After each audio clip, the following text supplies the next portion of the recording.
Corinthians campeão paulista de 1977. Para entender melhor esse campeonato e sua importância para o Timão, precisamos entender o contexto da época. Essa história começa nos anos 50. O time do Povo tinha uma verdadeira seleção, com diversos craques. Cláudio, Luizinho, Baltazol, Idário e outros compunham esse time. Esse time ganhou diversos campeonatos, mas é assunto para outro vídeo. O que interessa é que 1954 chegou, e como sempre o Corinthians foi campeão. Neste ano foram de 2 títulos. O Torneio Rio SP de 1954, como podemos ver na foto. E o Campeonato Paulista, cuja final aconteceu em 1955. Este foi o último título oficial do Timão, antes da seca de títulos que começaria. Esse foi um período da história corintiana, em que o Alvinegro do Parque São Jorge ficou marcado por más campanhas em campeonatos.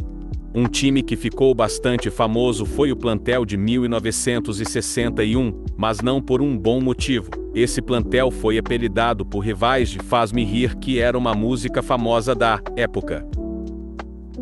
Então chegamos em 1965, ano em que surgiu no Parque São Jorge uma lenda, um gigante chamado Roberto Rivelino, que na imagem a seguir está contornado.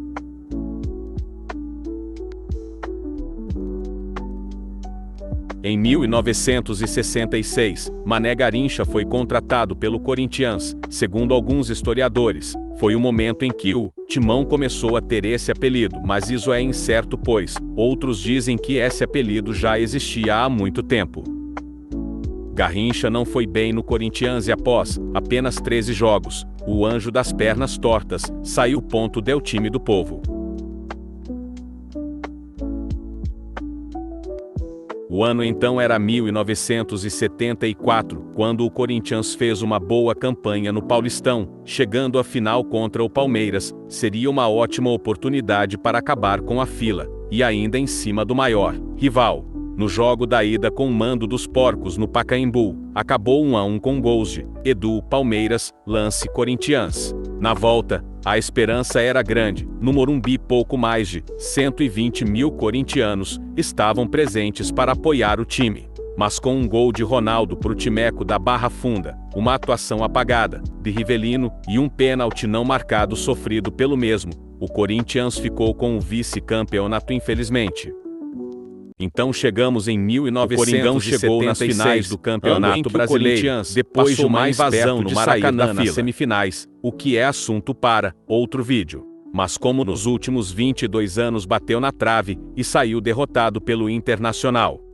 Há quem diga que essa fila corintiana teria sido uma praga de Pelé, que em 1958, durante um Corinthians X Brasil, sofreu uma entrada dura de um zagueiro do Timão e falou as seguintes palavras: "Enquanto eu jogar futebol, o Corinthians não será campeão."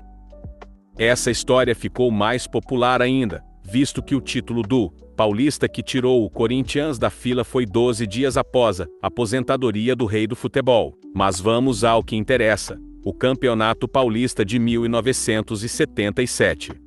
Os participantes daquele campeonato foram América de São José do Rio Preto, Botafogo de Ribeirão Preto, Comercial, Corinthians, Ferroviária, Guarani, Juventus, Marília, Noroeste, Palmeiras, Paulista de Jundiaí, Ponte Preta, Portuguesa, Portuguesa Santista, Santos, São Bento, São Paulo, 15 de Jaú, 15 de Piracicaba. E como foi o formato daquele campeonato? Ele foi dividido em 3 turnos. No primeiro, os 19 times jogaram todos entre si, mas para se classificar, foram divididos 4 grupos. O primeiro de cada grupo passava às semifinais do turno. O segundo turno teve o mesmo esquema. O campeão e o vice de cada turno foram para o turno final. Então no terceiro turno se classificaram Corinthians, São Paulo, Palmeiras, Santos, Ponte Preta, Guarani, Portuguesa, Botafogo de Ribeirão Preto. A Ponte foi líder e o Corinthians vice, então a final seria entre o time do Povo e a Ponte Preta. A primeira final foi no Morumbi, mas com mando da Ponte, o Corinthians foi a campo com Tobias, Zé Maria, Moisés, Zé Eduardo, Vladimir, Russo, Basílio, Luciano, Palinha, Geraldão, lance, o técnico era Oswaldo Brandão. Com um gol de Palhinha aos 14 minutos o Corinthians venceu a primeira partida, e dependia do empate para levar o campeonato.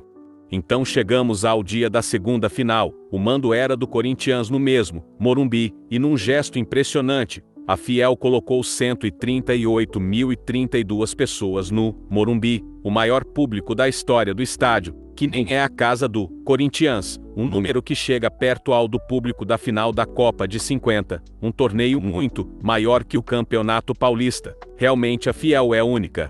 O Corinthians veio a campo com Jairo, Zé Maria, Moisés, Zé Eduardo, Vladimir, Russo, Basílio, Luciano, Vaguinho, Geraldão e Romeu. A bola rolou no jogo, e o Corinthians aos 42 minutos abriu o placar. Vaguinho fez o primeiro gol e tudo parecia correr bem até os 67 minutos, quando o Dicá empatou para a Ponte Preta, mas com esse resultado, o Corinthians ainda era campeão. Mas, aos 83 minutos, Rui Rei virou para a Ponte Preta, fazendo com que a Fiel tivesse que segurar ainda o grito de campeão.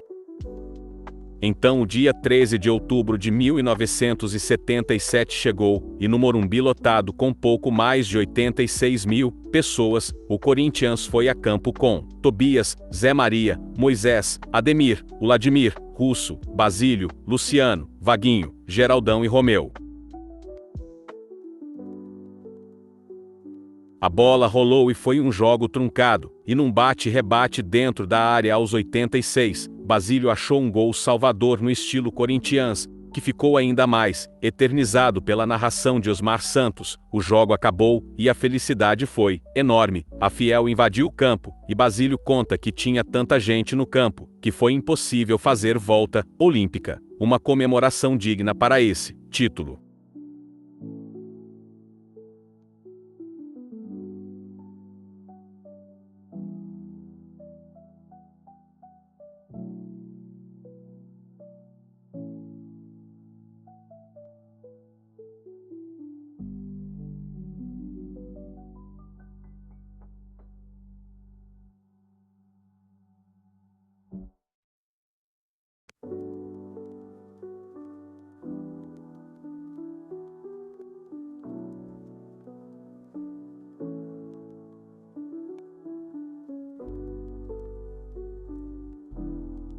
A taça desse título está até hoje em exposição na Neoquímica Arena, casa do Timão.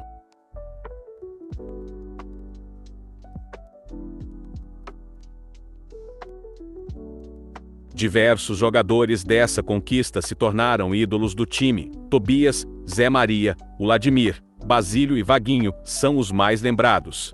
Alguns deles tiveram até bustos no Parque São Jorge.